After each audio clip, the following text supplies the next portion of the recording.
Baby Sabina resmi dinikahi anggota DPR RI, mahar fantastis 400 gram emas. Baby Sabina resmi menikah dengan anggota DPR RI, Rizky Aulia Rahman Natakusumah. Pernikahan Baby Sabina digelar di Hotel Mulia, Jakarta Pusat, Minggu, tanggal 23 Juni tahun 2024.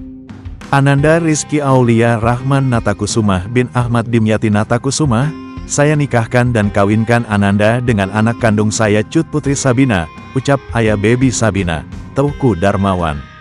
Adapun mas kawinnya berupa logam mulia sebesar 121 mayam atau sekitar 400 gram dan seperangkat alat salat. Saya terima nikah dan kawinnya Cut Putri Sabina binti Teuku Darmawan dengan mas kawin yang tersebut dibayar tunai, jawab Rizky. Kemudian saksi yang berada di sekitar menjawab sah dan dengan demikian Baby Sabina resmi melepas masa lajangnya. Tak hanya itu, terlihat senyum lebar terpancar dari muka Baby Sabina dan Rizky.